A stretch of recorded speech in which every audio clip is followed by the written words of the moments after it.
Hi guys, this is Sia Jane and welcome back to my channel ACCA and Beyond. With this video, we are going to start a new series of video which is going to be about financial reporting. But these aren't going to be revision videos.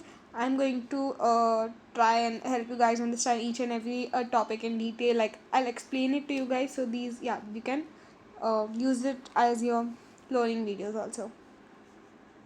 Okay, so the very first chapter we have is the published financial statements.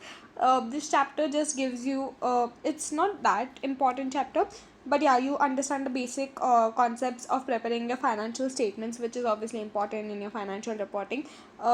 Yeah, a 20-mark question or maybe a 40-mark, mostly a 20-mark question is asked in your section C of your exam, in which you have to prepare a financial statement of a business. So yeah, this chapter gives you an idea or the rules and concepts of how to prepare a financial statement. So yeah, you can't skip this chapter. So let's get started. First, preparation of financial statements for companies. IFRS 18 presentation and disclosure in financial statements. IFRS 18 presentation and disclosure in financial statements states that a complete set of financial statements comprises of a statement of financial position, either a statement of profit or loss and other comprehensive income, or a statement of profit or loss plus a separate statement showing a comprehensive income. So yeah, we have to make a statement. What does IFRS 18 tell us? And in according to IFRS 18, okay, let me read it first. A statement of changes in equity, a statement of cash flow, and an accounting policies and explanatory notes. So according to IFRS 18, a complete set of financial statement will have your profit and loss statement, obviously. Now in profit or loss, there are two types of profit and loss statements which we are going to study in a FR. They are both, for me, I find them exactly the same. It's just you continue it with other comprehensive income, or you write the other comprehensive income separately. There's an example or illustration given below. I'll explain it to you guys over there. But yeah, the it's just that there's a you just need to leave some lines between them, otherwise it's completely the same. So I'll explain what is other comprehensive income and how these two are separate below. A statement of changes in equity. A statement of changes in equity is basically something when you have new shares issued or share premium issued, or there's some revaluation surplus, all of these entries are shown in a changes in equity. A statement of cash flow, which you might obviously know, and an accounting policies and explanatory notes. These are just the notes or notes to financial statements which is given below a statement of financial position or statement of profit or loss. So IFRS 18 does not require the above titles to be used by companies, so you do not need to use these necessary titles.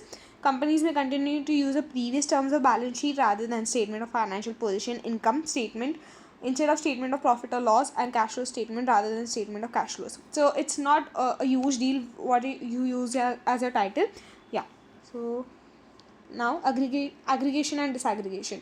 For presentation purposes, asset and liabilities, equity, income and expenses should be combined or aggregated where those items have shared characteristics. Where items do not share characteristics, these items should be shown separately or disaggregated.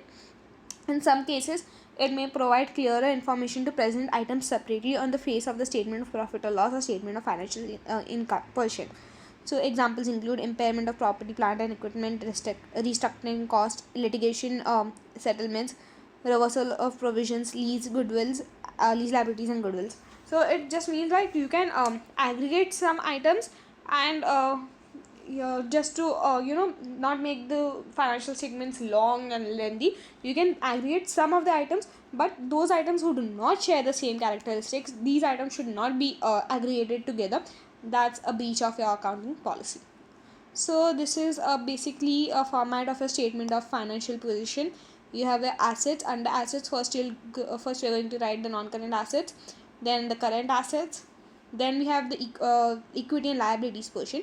In equity and liability, you have the capital reserves, and then we'll write the total equity. After that, we'll write the non-current liabilities and then the current liabilities. Don't worry, you guys are going to practice so much of making these financial position and the profit or loss statement that you will just you don't need to rectify the account these formats. You basically, it will be fit in your mind also.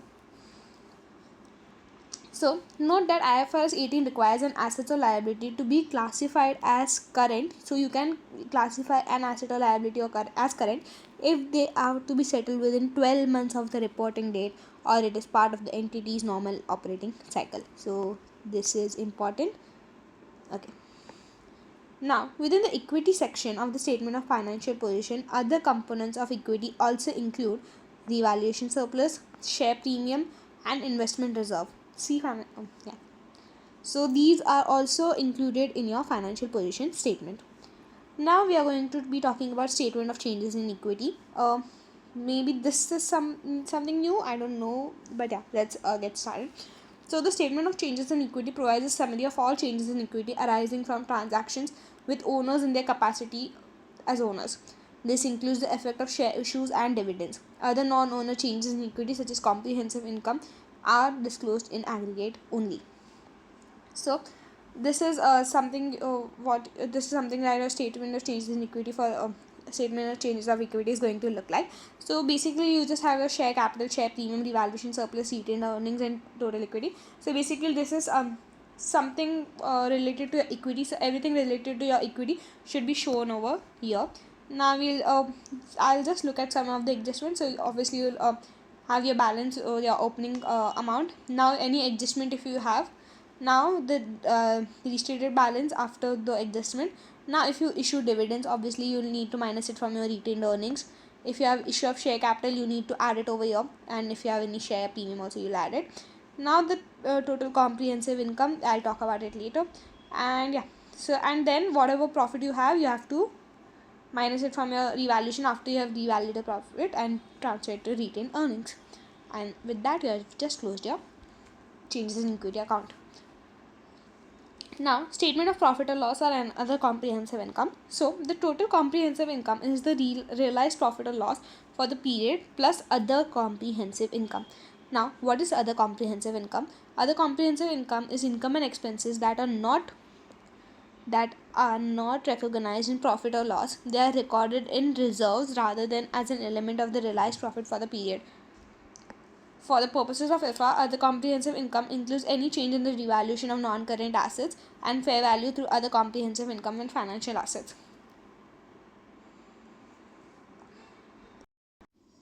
So I would say a simple way to explain OCI is, if maybe you have shares worth of 1,000 rupees, and today their net value is maybe 1,200. Now this is your profit. Though you haven't received this profit yet, you have not yet realized this profit. It's not you do not have this profit as in cash right now, but this is still your profit. So if you mention this in your account, or maybe in your financial position, or in your profit or loss statement, it may look unstable because today its value is 1,200, but it's the share market. You have no guarantee. Tomorrow it may be 900, then you have 100 rupees loss. So why instead of showing it in your financial position or statement of profit or loss, you show it in other comprehensive income.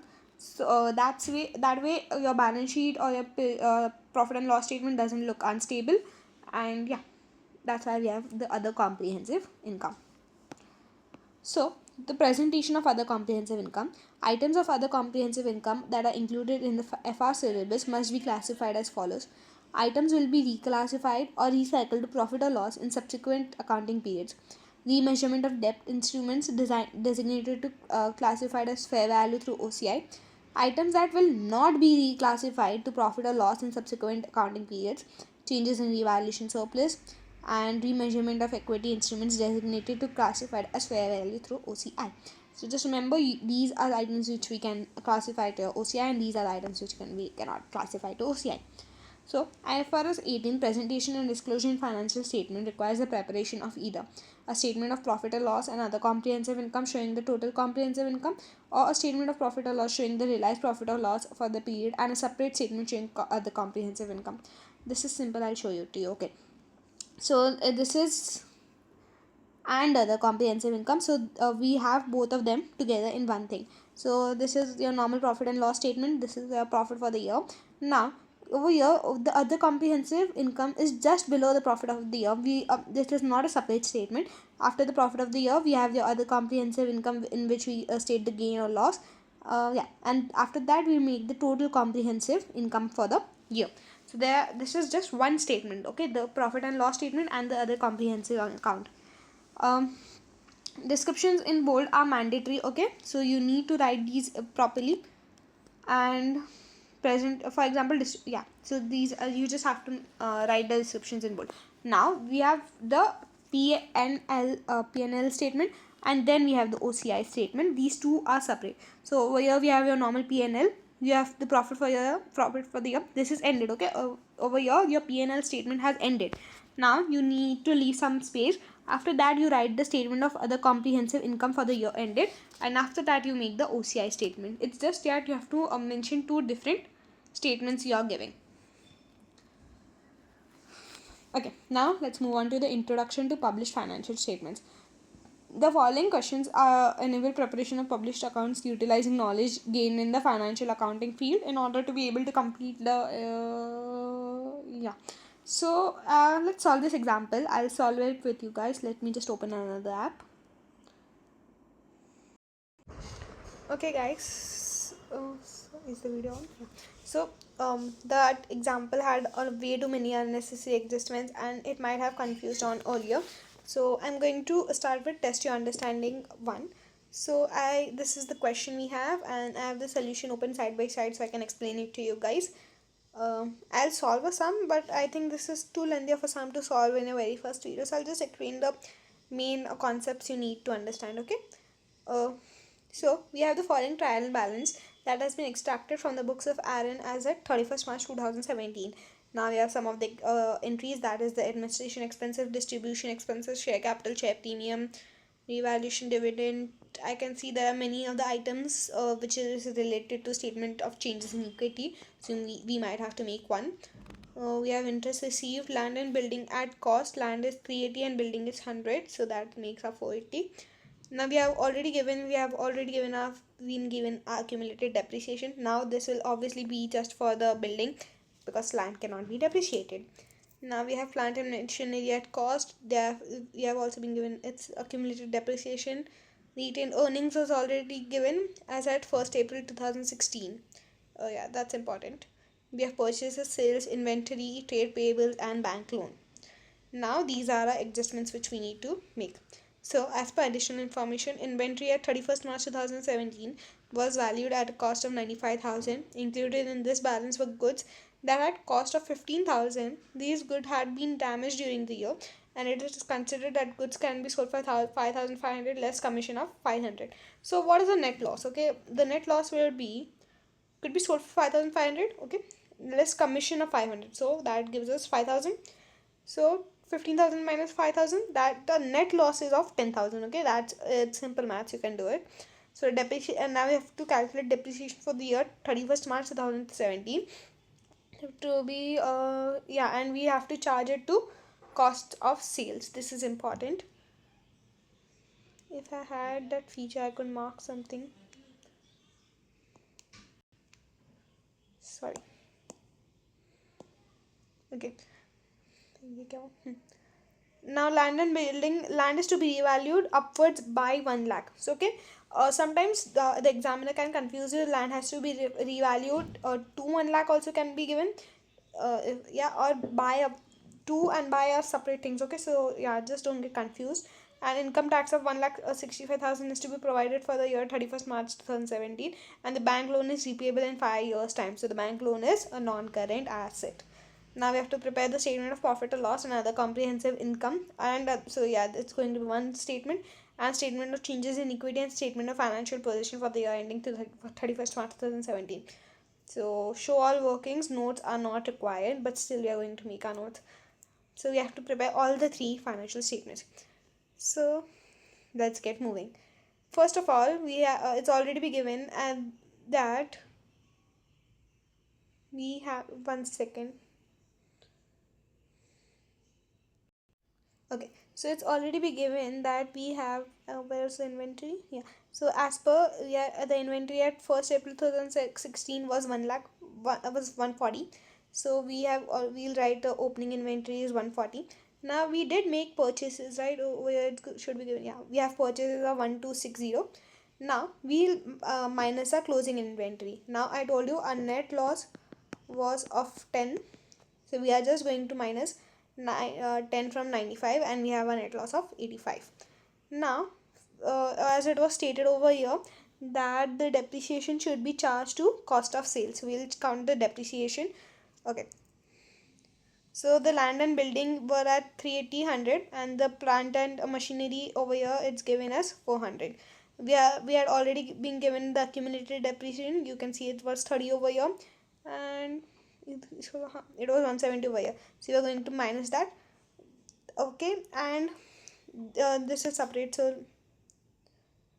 land needs to be revalued by 1 lakh. It was already given over here.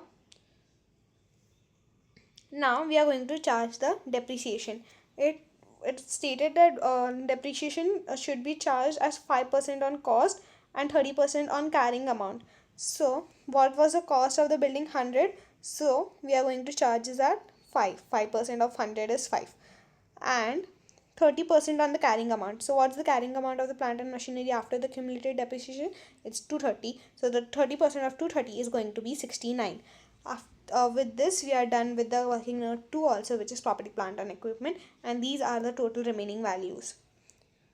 So we'll what was the depreciation? It was 69 plus 5, and here it is. We have 1389 as our total cost of sales. With this, we have done with adjustment number 1 and adjustment number 2 and 3 also. So yeah, we'll write copy revenue as it is.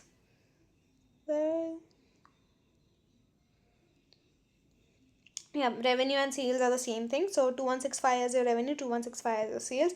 We had calculated cost of sales as 1389, which gives us a gross profit of 776. Now we'll minus administration expenses and distribution expenses as given in the question. After that, we get our operating profit of 231. Now we have income from investment over here. 1 second.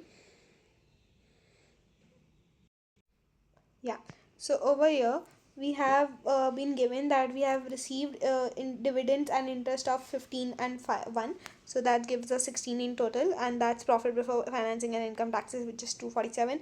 Now we have also been given our interest expenses somewhere over here, which is 25, so we minus that, and we get profit before income taxes of 222. Now we have to charge income tax of 165, so we charge that. Now that's our profit for the year 57. Now we'll make our statement of changes in equity. Okay, so we'll copy it down as it is given. Its share capital, its share premium, revaluation surplus, and retained earnings have already been given to us. So you're going to copy that down. And now we if you remember, we revalued a land by 100 rupees. So we are going to add that to the statement of changes in equity as revaluation surplus. And now we have profit for the year, which is 57. So 57 is an increase in our retained earnings, so we have to also add that as 57. But we did also pay dividends, what, 27 rupees over here. Over here you can see, yeah, so that that needs to be subtracted. Sorry, over here dividend paid of 27, so that also needs to be subtracted from our retained earnings. That now we minus all this stuff and we get a total equity of 735. But that's, yeah, now we'll make other comprehensive income, and there's only one thing to mention in our other comprehensive income, which is the gain on land revaluation, which is of 100 rupees, and that makes our total comprehensive income for the year 157. With that, we have done with test your understanding 1. I want you guys to try and solve the test your understanding 2 on your own, and you can reach out to me if you have any doubts. 1 second, will we? Yeah, so now only a small part of our chapter is left, that is the not-for-profit and public sector entities. So the main aims of a not-for-profit and public sector entities are very different to those of the profit-oriented entities. Obviously, and NGOs and organizations have different goals to achieve than major corporate companies. So the financial aim is to make profit and increase shareholder wealth for profit-oriented sector.